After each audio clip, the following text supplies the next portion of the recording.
Good morning. First of all, you know that this work is in the nature of a secret work. That makes it very difficult because it means that there is no credit for anyone in doing it, no aggrandizement, no possibility of reward. No one can take credit for it or for any fruitage of it because it can't be spoken of.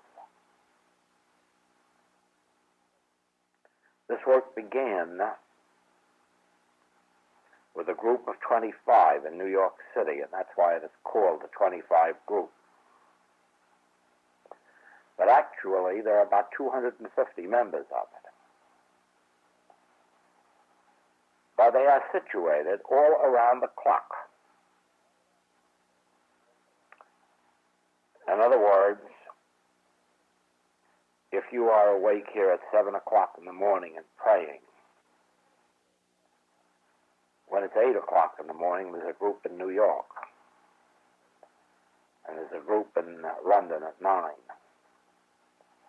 And there's a group on the continent at 10. And there's a group down in South Africa. But gathered together at least in one city, engaged in this work.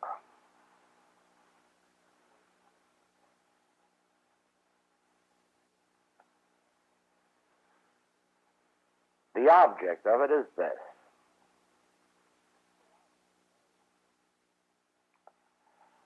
As you do healing work, you come to see very clearly, as I brought out last night,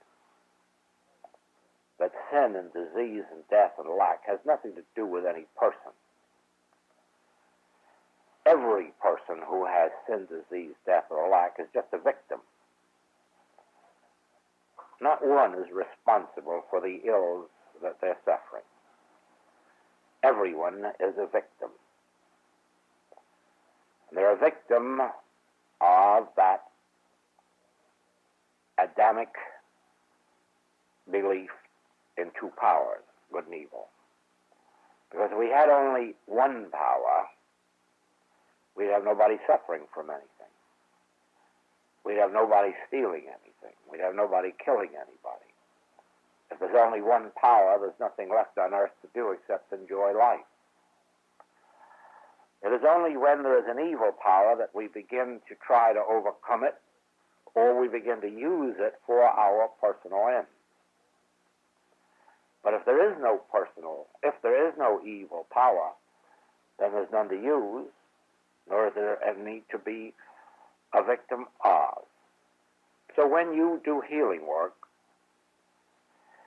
if you are at all observing, if you have freed yourself at all from emotion or emotionalism, so that you can observe objectively what's going on, you will soon see that your adult patients are no more responsible for their diseases than your little tiny children patients.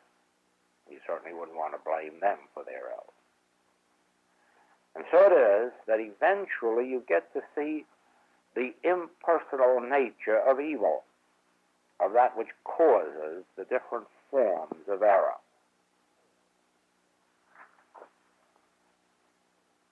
Sooner or later, you commence to understand what is written on page 13 of the book, The Letter.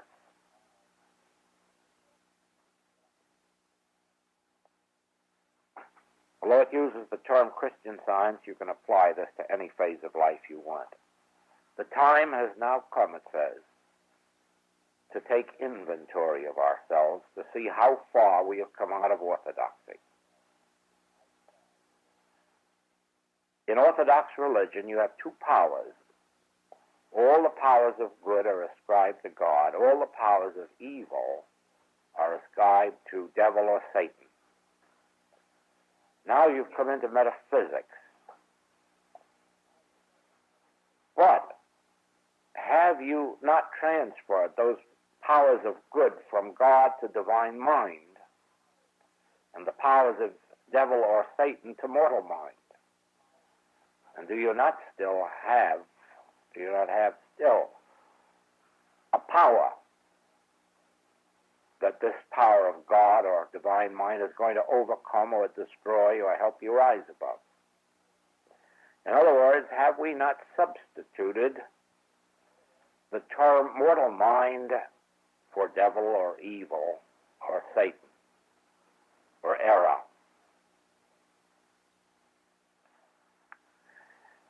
In most cases, you will find that that's what you have done. That's what you'll find that all metaphysicians, nearly all metaphysicians of all schools, are doing. They're using the power of divine mind over error, the divine mind to overcome mortal mind, the power of divine mind of love to overcome hate, they put it that way.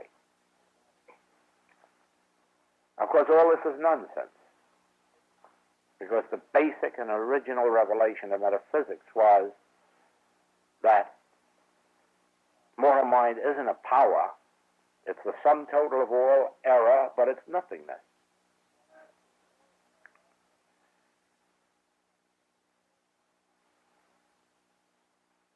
In the Christian Science movement, that teaching was lost right while Mrs. Eddy was with us, because she herself became a victim of fear. She became a victim of mortal mind. And even on her deathbed, sent a message to the Mother Church that her enemies had killed her, not disease. What difference does it make whether it's disease or your enemy, as long as you're going to be killed? As long as you're acknowledging error, you might just well call it the dear old devil of the bygone days. And it is for that reason that the Christian Science movement is not doing as good a healing as it should be doing. There's no other reason. A lot of people blame the board of directors. I worked with them for 10 years, lived right across the street from them, and I can tell you they're all fine people. They're all very fine people and very sincere and doing the highest that they know, and certainly the highest that can be done with a great big organization to control. They're not to blame. The Sentinel and Journal are sometimes blamed because the articles are no good, and certainly they are no good. The world would be far better off with 90% of them eliminated. But that doesn't make them to blame, because science and health still exists, and prose work still exists, and if any individual wanted to dig out the truth, they could. So I blame the board of directors, because we are too lazy to study and find out what the principles are. I also found this, that the board of directors never limited or restricted our activities, except in one way. As long as we were in the journal, we were not permitted to recommend openly the use of unauthorized literature.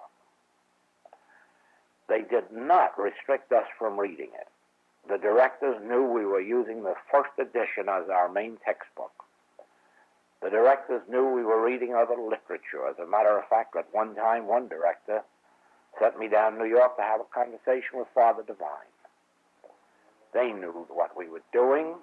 They weren't blind. They knew that any practitioner who was doing good work had found out some things. They didn't object to that. They only objected to our confusing our patients by introducing them into things that would bring confusion to them. They were getting enough confusion anyway, without our adding to it. No, the reason that Christian Science is not doing Christian Science work is not doing the work they have is because they have again accepted two powers. They have got a divine mind and a mortal mind, and the minute they stop that, they'll do better healing work. The minute they stop giving treatments and just realize you can't fight error, you don't need any God power to overcome that which has no existence, except as a mental image in your own thought or in universal thought, they'll do good healing works, and I look for them to do good healing works through the use that they're making of the Infinite Way books and the increased use that they're going to make of them. But now we find that when unity was started, they took everything that Christian Science had except one thing. And that one thing was the nature of error. They just didn't have to know anything about error because God was so all that there wasn't any error. It's a lot of nonsense. And they have lived to find that out, that they've had to reorganize and make themselves a religious organization with robes on the platform and hymns and candles and all the rest of those things that belong to orthodoxy, because you have to have a substitute. If you don't heal, you have to have a substitute if you want to stay in business. We're faced with the same thing. We either have to heal, or we have to go out of business, or we have to have some way to fool the public. That's all. Well, if we don't heal, we're going out of business. We're not going to engage in anything to go back to orthodoxy again. Now, if you once experienced this in your healing work, that the sin, the false appetite, the disease, the unemployment, the lack, had nothing to do with the person involved. It had to do with the universal belief of good and evil, and one with God as a majority, one with truth as a majority. Therefore, the truth entertained in my consciousness becomes a law unto your body or your business or your art or your profession or your health or whatever it is. One with God as a majority. The truth entertained in the consciousness of Jesus Christ healed his patients. The truth entertained in your individual consciousness heals your patients. There's no use believing a God did it. You all have heard that story about the practitioner out in Detroit who had brought a woman out of cancer. The husband came in one day to express his gratitude and give the practitioner a check. The practitioner says, "Oh, I didn't do it, God did it." Oh, he said, "Well, I'll take the check back home with me, see how I can get it to God. I thought you had done it." You see, that is all what we call cliches, and that's all a lot of absolute garbage.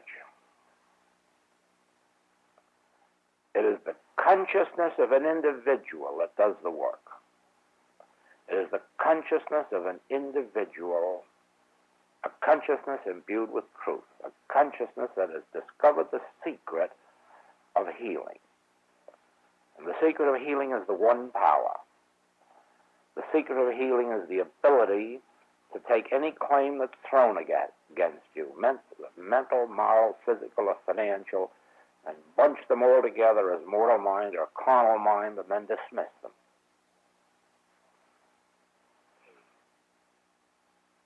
Yes, there's another way of doing it. One of our students brought this to light the other day.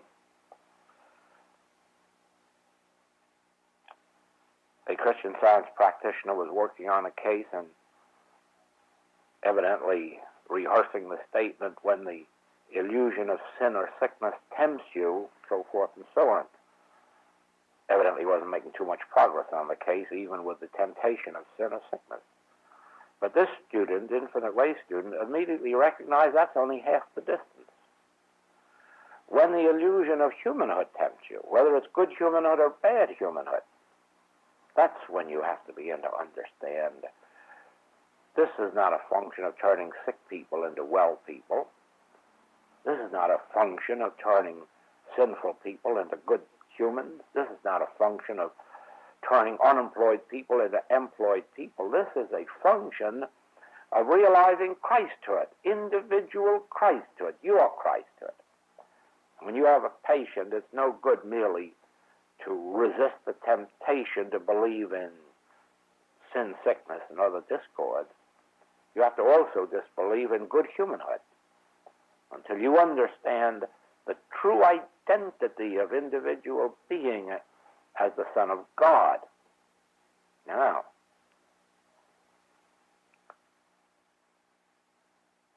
your experience in healing work. Nothing else will prove to you the rightness of this. My saying it to you or my teaching it to you is no proof to you. It's merely the setting forth of a teaching. I can't even prove it to you. If I raised someone from the dead, you wouldn't believe it.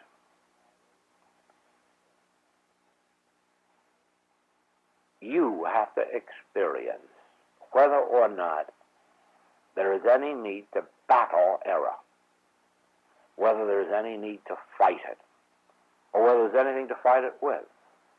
You yourself will have to discover for yourself whether error is something that you defend yourself against, or something whether you defend yourself against with the recognition of its nature. If you accept carnal mind as Paul did, you'll be in prison every week, or get beaten every week, get lashed every week, get driven from city to city and post to post. If you understand the carnal mind as Mrs. Eddy originally understood it, a term denoting nothingness, you'll be free, and you'll free others in that proportion. Now, with this in mind then, and I'll assume for a minute that you're going to prove this conclusively for yourself, then the next step is the recognition that the entire world is suffering not from its sins, not from the sins of its leaders, whether it's a board of directors or whether it's Stalin or his successor, or whether it's any of the other dictators who have come on the scene, or any of the ideologies that have gummed up mankind. That's not what we're suffering from. We're suffering from the carnal mind having been accepted as a power. That's all. When we nullify that, it is just like this. If we cut off the electricity, the bulbs are dead. If we cut off carnal mind, there are no instruments for carnal mind. They can't operate. They're dead. So we don't go around murdering dictators that we don't like, or fighting ideologies that we don't like, because as fast as you cut their head off, another one will spring up. In fact, two will spring up in their place.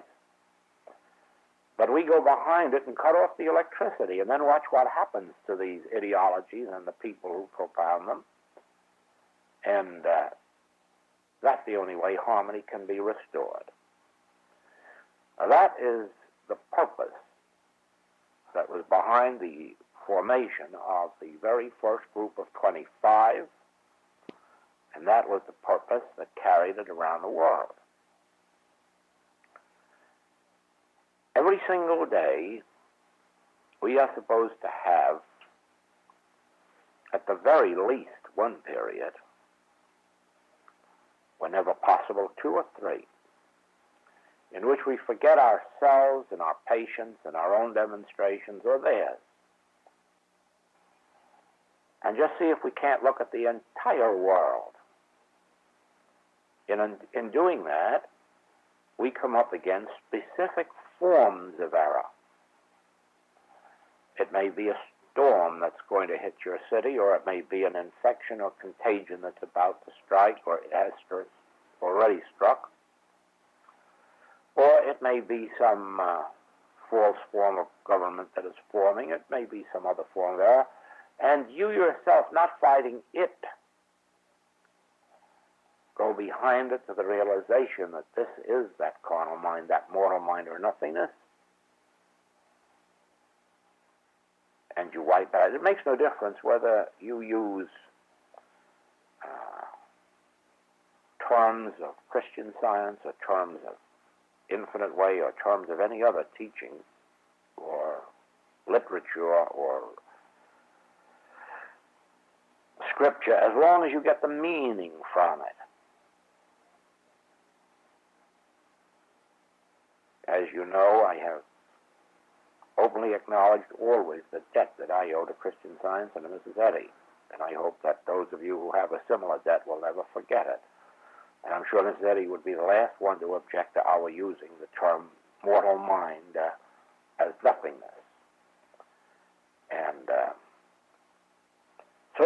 whatever terminology we use, catch the meaning of this nothingness of error, and don't think of it as just the nothingness of cancer or the nothingness of dictatorship or the nothingness. Go back of it to the nothingness of the carnal mind that appears as. Now always remember that just as you are going to discover in the case of your students and patients that actually it's God appearing as these, so you're going to find that the carnal mind doesn't cause anything. The carnal mind appears as. It is the carnal mind that appears as false ideologies. It is the carnal mind that appears as dictators. It is the carnal mind that appears as infection and contagion. Carnal mind doesn't cause them. Carnal mind is them.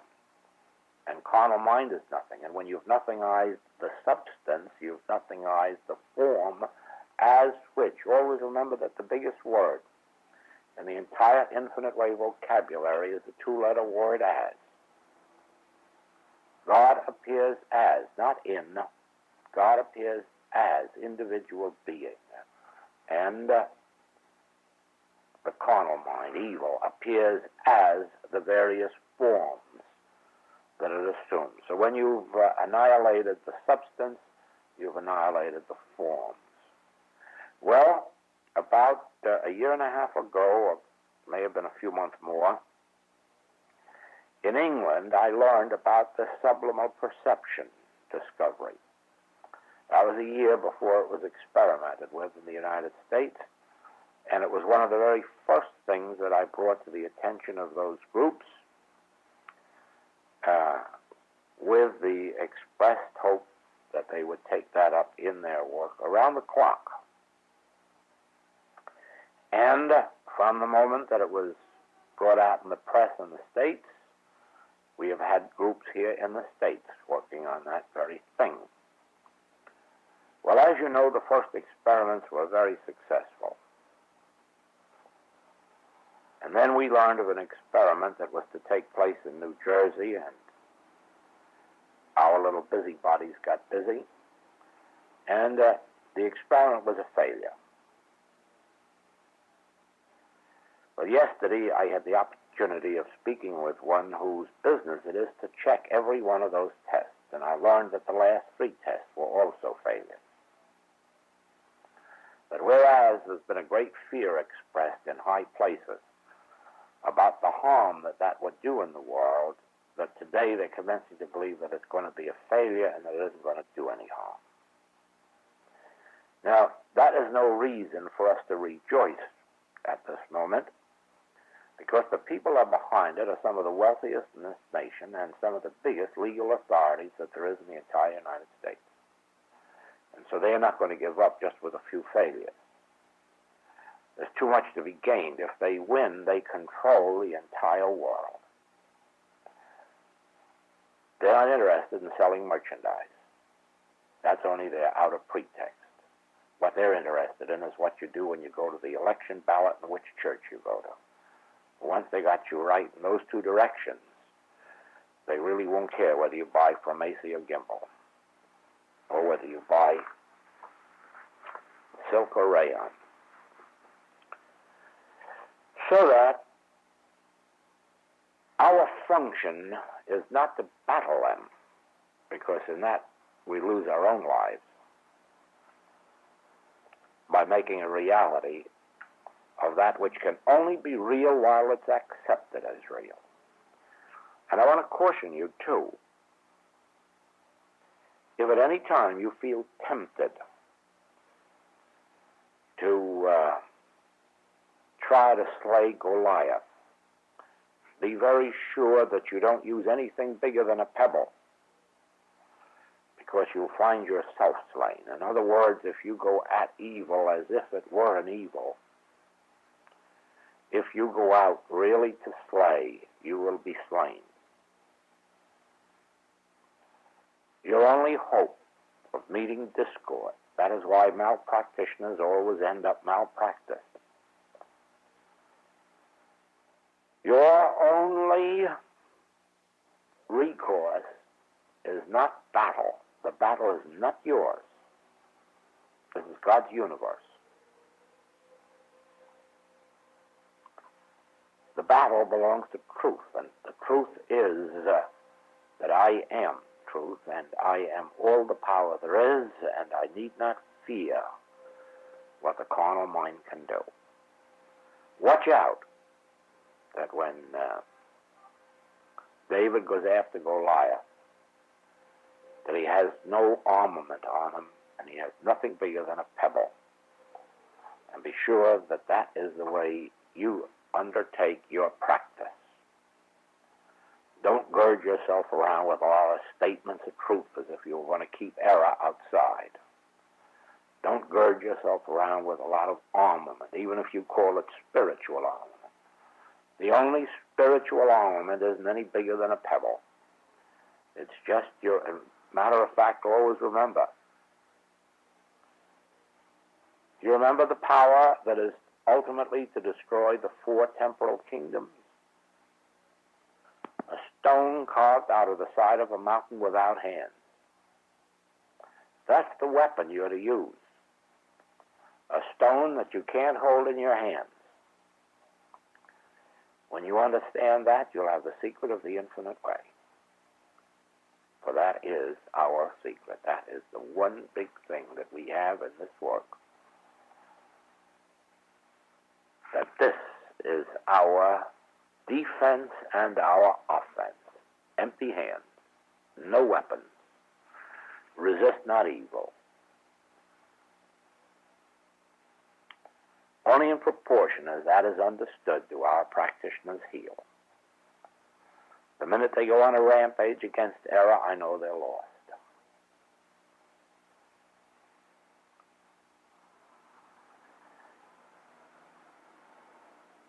You will have opportunity as you take up this work every day to find that a storm is headed for your dwelling place of one nature or another. And this is the time to get in this work. An epidemic, a threatened war, an election, whatever it may be. But always remember, too, that your part is strictly anonymous. First place, if you try to make it known, you bring ridicule on yourself, because nobody is ever going to believe that you can do such things. If anyone did, they'd begin to fear you. And be assured then that if they were big people and thought that you had such powers, they'd find a way to lock you up. So remember, this is an anonymous work. It is a secret work. And it is legitimate because we are not attempting to gain profit for ourselves, fame for ourselves, fortune for ourselves, or anything else. Our entire mission is just one thing: the demonstration of our principle of one power. That's all we stand to gain out of it, but that's enough to save a whole world.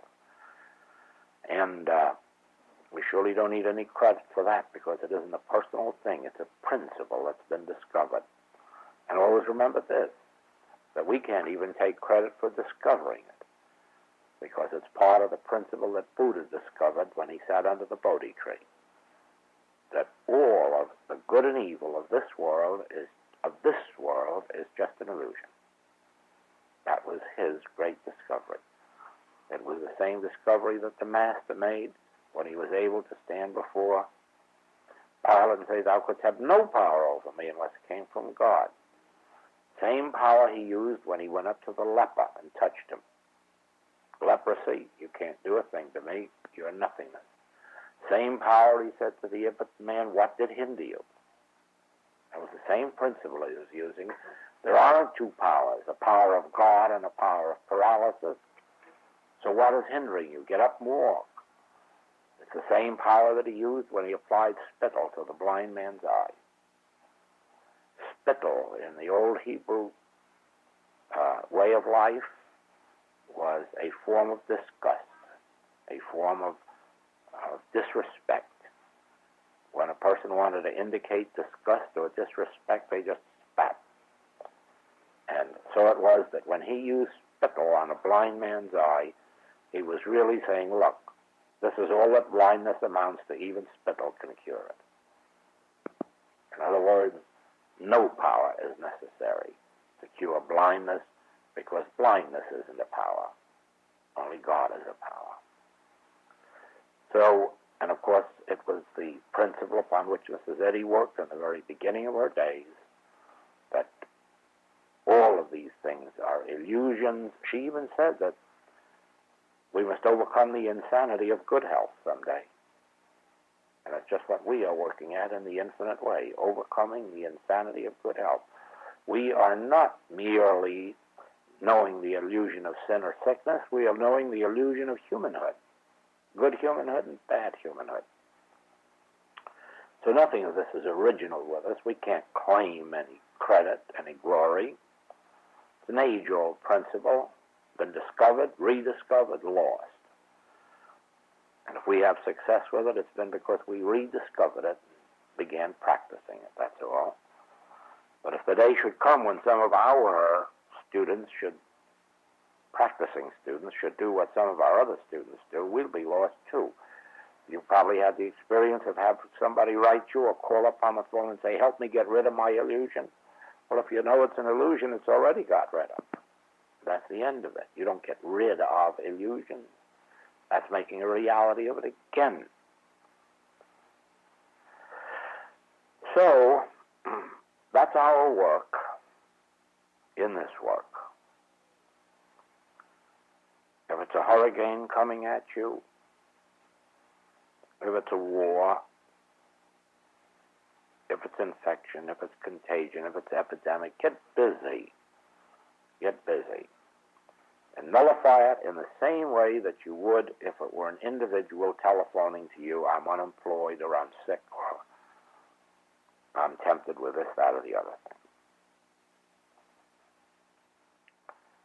The main thing to watch in this approach is this.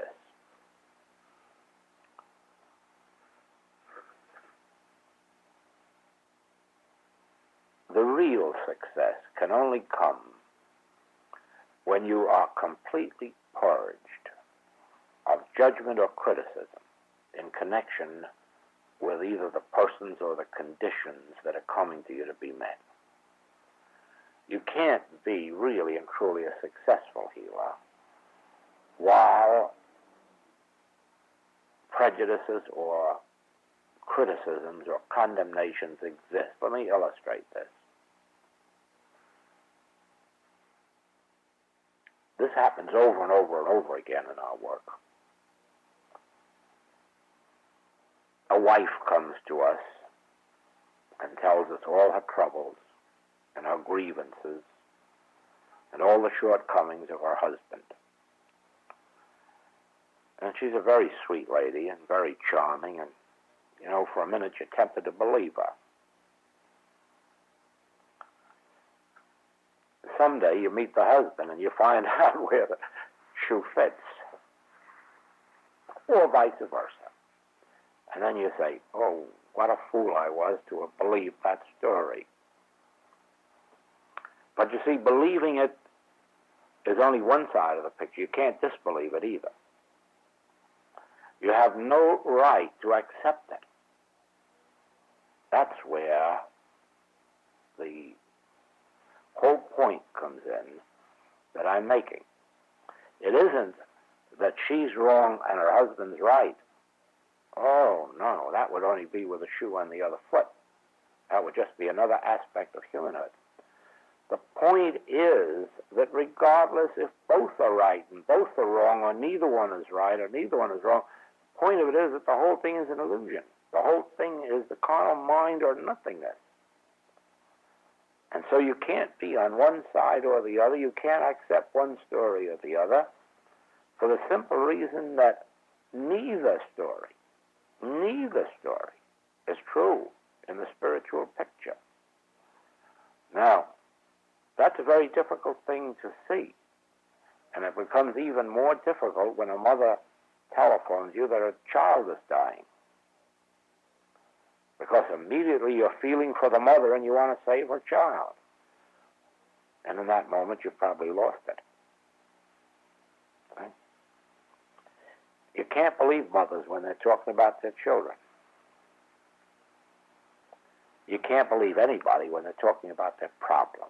And that is the attitude that you have to develop that I call overcoming your emotions and going into this work objectively. Now, you can't have emotions in this work. You just can't.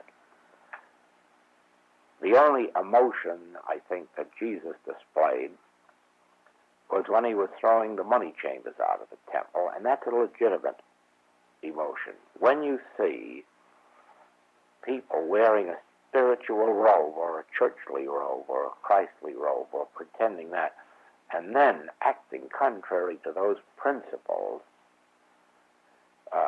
I think you have pretty good reason to get up on your hind legs and start battling them, throwing them out of the temple. Not necessarily actually, but at least you're entitled to a little emotion because there is a different form of error.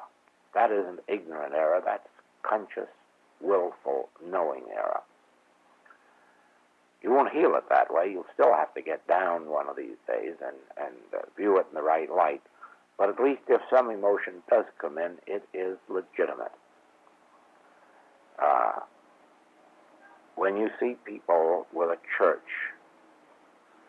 and claiming it in the name of Christ and all this and that, and then acting to keep people in ignorance, keep them in illiteracy even, so forth and so on, you can't help once in a while just getting a little bit hot under the collar.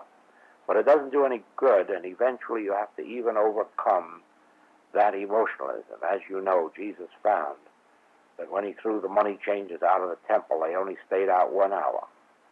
The next hour, they were right back at their old stands again, and so he probably regretted that he had given in to his feelings.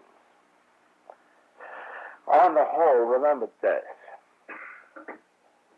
You're not really dealing with people, and you're not really dealing with conditions. Therefore, you don't have to have any emotion about them. What you are dealing with is an impersonal thing called a carnal mind or a mortal mind presenting itself as pictures. That's all you're dealing with. You don't have to be sympathetic about the child that seems to be sick or dying, or the alcoholic.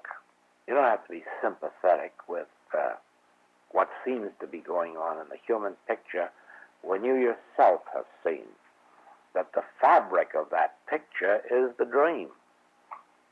The fabric of these human pictures are the Adam dream or the hypnotic dream. And once you've seen that, you can't emotionalize about any of the pictures that it presents.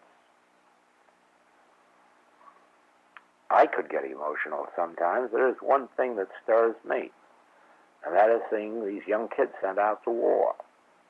I can't take it. Very difficult. It's the one thing that I find myself having to control my emotions on, because that isn't merely the sin of governments. That's the sins of the mothers who permit it. They don't have to permit it. No. They have PTA associations. They could just as well have other associations say, you can't have my son. If you want any killing, let the enemy come and kill me. But why my son at 18, 19, 20, 21? Let him come over and have me. And you. Right up there in the legislature. I don't mind if they get you. I don't mind if they get me. But you're not going to have my son. Not voluntarily. It could be stopped. We're all responsible for it. We've all gone out ourselves and we've sent others out. That's one thing I still emote about a little bit. But it's very foolish on my part. Because there again, it isn't the government that does it. It isn't you that do it. It's that same old carnal mind again, that when it's dead, it won't have any you or me to work through. So in the end, we all have to give up our humanness. Every one of us has to give up all of our humanness, our human sympathies, our human pity, our human emotion, and begin to understand that we are being presented with pictures presenting the carnal mind, presenting itself as form. If it doesn't fool us with one form, it fools us with another form. And we have to awaken ourselves to see. That is the function of this group. That is the function of all groups like this. To use that little pebble against the great big Goliath. But be sure that the pebble's so small that when I open my hand you can't see it. It's a stone carved out of the side of a mountain without hands. It's a nothingness, and it's a knowledge of nothingness. That's what meets your cases, and that's what meets the larger work. When you have capital and labor relations cases, it'll be the same way. You don't think of people. You don't think who's right and who's wrong. It's a very dangerous thing to sympathize or to have any emotion for either side. And you won't have success either. You have to enter it with the idea that I'm not dealing with persons or situations or conditions. I'm dealing with, again, the fabric of nothingness, the fabric of the atom dream appearing as pictures, and then watch it fade.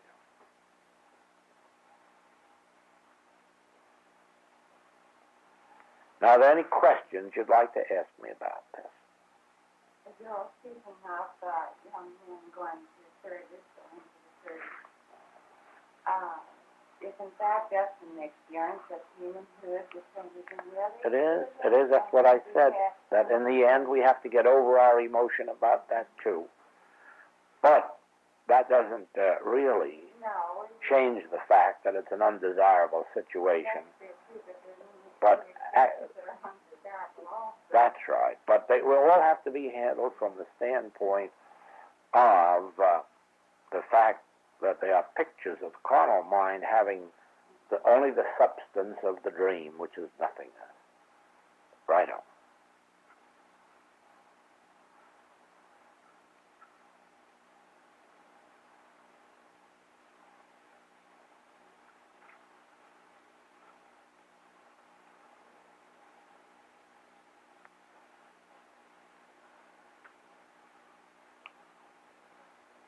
When you undertake this work as a daily work, don't misunderstand me. You're not to be groping around in your mind for some evils to overcome. When you do this work daily, the first purpose is to sit in meditation for realization of God, for realization of the Spirit, of the present. If you experience that presence, the discords fade of their own nothingness. It is only when something intrudes itself upon your consciousness, or as in the case of the subliminal perception, that you do, not every day, but occasionally, bring it back to your conscious remembrance and look behind it to see what functions it and then nullify it.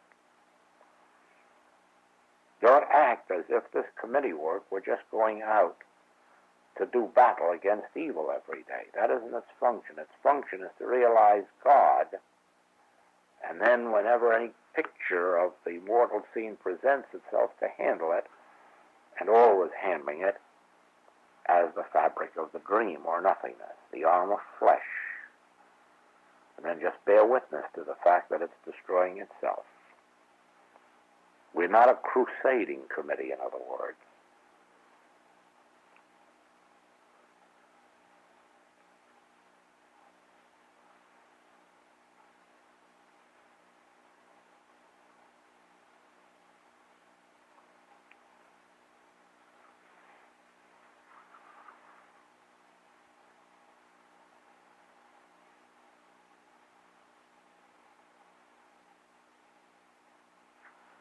you said that the healing always takes place at the moment of contact.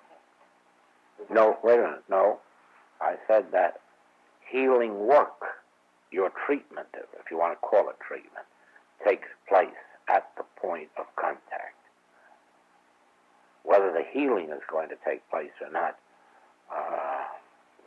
at that moment we have no way of knowing. The healing may take place only after the 10th contact, or it may take place a year later. We don't know when the healing is going to take place. We know when the work is going to be done. When the patient contacts you. When the patient contacts you, at that moment is when the work is done. If this telephone bell rings and I pick it up and somebody asks for help, that's when my work is done, even if I continue talking here. And if the patient says, well, will you help me to that heavy spot? Will you help me while I'm away? Do you never go back to, not to think of them, and yet? I don't think of them, but if they come to my thought, that again is when they come. If I am confident that what has been presented to me is just the carnal mind presenting another picture, and that's what happens when I get the call, then as far as I'm concerned, the whole thing's dead and done. But if an hour from now that case intrudes itself into my mind, if I think of the person again or the condition, or 3 hours or 8 hours, or every 3 hours or every 8 hours, I have to relieve myself in one way or another. In other words, I have to find my peace. Now, sometimes it intrudes so forcibly that I am compelled to go off in a corner somewhere and sit down until I actually attain the realization of God's presence, until I'm completely enfolded in the Spirit and probably receive some assurance from within that all is well. But that doesn't always take place. Sometimes I am forced to sit down, and in a minute or 2 or 5, I get my peace. But there are times when I will have to be a long time and go back at it several times before I ultimately attain that peace, which is a release. That doesn't guarantee that they're healed either. It merely guarantees that as far as I'm concerned, I'm healed, my work is done. But there comes their ability to respond. Jesus said, do you believe that I can do this thing? Well, of course, if you don't, that's that. Are you really opening yourself to this, or have you got a little bottle of medicine around the side? Okay? Are you really opening yourself to this, or does the patient feel, well, of course, if it doesn't work, I can go to the hospital. It isn't going to cost anything anyhow. We have Social Security, you know. And so you have to have, to begin with, a single-pointed mind when you enter this work, don't you? The practitioner as well as the patient. Okay? The practitioner can't have fear because the practitioner isn't dealing with a person or a condition. So they know to begin with that they're dealing with a nothingness. But is the patient always ready to give up? No. Sometimes the patient is a divided household. We have cases like that, especially now with calls coming through the Orthodox Church where they've asked about 24 people to pray, and we're just the 25th. And then, of course, if we say yes, well, that just means that 25 people prayed and they got well. There's still no opening themselves to a principle, no opening themselves to a way of life. It's just a sick person has been made well. That's all there's to it. Which is not really our ministry, is it? So that even though we do all we can, the point is that the patient isn't always healed. Very often, look how many of our calls come from wives who want their husbands treated, or mothers who want their children treated, and so forth and so on. And the others don't even know they're being treated and wouldn't want it if they did know it. wouldn't be interested. You have no assurance at all that that is the way the healing is to take place. You only know that as far as you're concerned, you're healed. You're relieved. You're free.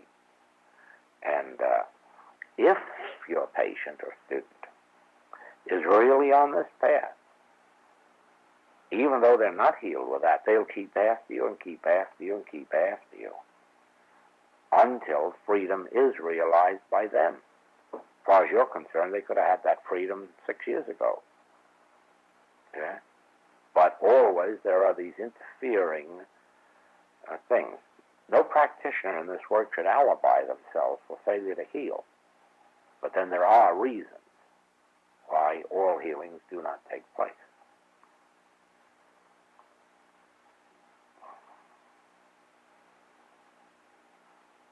Look at us. With all the effort we put in, with all the devotion, with all the life we lead,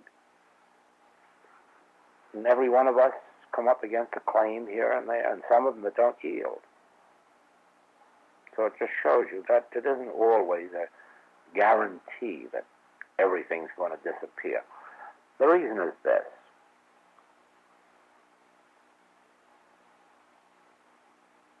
It appears to us that we're being healed in one part of our body, and then in another part, and in another part. But that's really not the goal of our life, and that isn't what's happening. What is happening is that we are being freed of our materialistic consciousness. And as we are freed, some part of the body gets a release. As we get a little more freedom, something else breaks. Or the finances break, or something else breaks. And so it is that as we go on, veil after veil of the illusion drops away.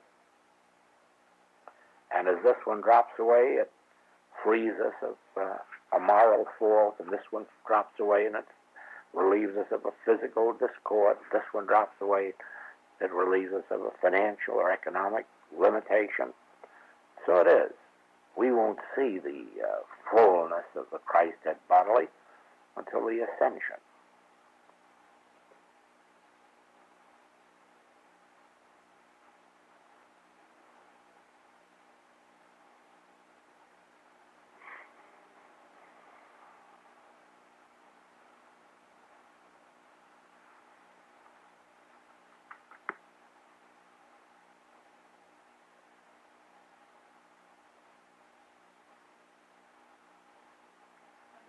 If somebody has one in mind who is really been through about everything, all reached us, and they are taking medicine, but they are they not entitled to some proof of our work before we can expect them to give up their medicine? You're not asking them to give up their medicine. You're accepting the medicine as also part of that whole carnal picture that has no power. You're not asking them to give it up. But that doesn't say that until they do receive some realization that makes them give it up, that they may not experience the healing. They may. You see, many cases come to us of people who are not on the path, that just because of their extreme condition are turning to this. They may have heart disease and not be able to give up their digitalis. They may have diabetes and not be able to give up their whatever that is that they use. They have a broken leg and can't give up their crutch. They wear eyeglasses and they can't give them up for one reason or another. That is not a hindrance to our work. But eventually it has to dawn on them, and then they can't keep using this work as if it were an adjunct to God, to medicine. That is where our complaint comes in, of the people in metaphysics who keep on using medicine continuously while turning to this as an aid. Now that's encouraged in some of the metaphysical movements. You keep right on. We don't want you to give up your doctor, but we'll pray with you. Well, that isn't our particular function. Do you see that? Neither do we tell them in their extreme to stop. But after they're well, or after they're on the way, they can't keep coming to me and dividing my time and attention and the doctor's too. That's sooner or later they have to make a choice whom they're going to serve. But certainly I don't ask it of them in their extreme.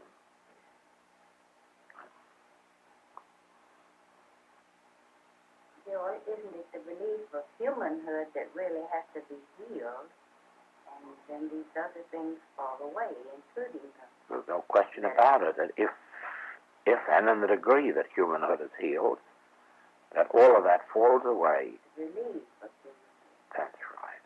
That's all there is to it. But there are those, you see, who gain what is apparent as a healing, you see, and yet never change their mode of life. They still go through life hoping that they can find somebody that'll pray with them while they still rely on their material. It's like others. I've had this, I call them chronic borrowers. They're always asking for metaphysical help, but they're always living on borrowed money. They never get to the point where they're willing to say, I'm willing to starve to death if God doesn't come to my rescue. I'm willing to take my stand and be put out of the house if I don't meet my rent. When you have those, you have the serious ones that make their demonstration. But there are the others who say, but I have to meet the rent, so I have to borrow. Well, my food bill is due. I must eat. And so forth and so on. And it's very difficult to destroy humanhood there, because even while they're praying to you, they're holding on to it so tight. Oh, on the other hand, there are people in those extremes because they really can't help it, and who are seeking out of it, and you can relieve them and free them.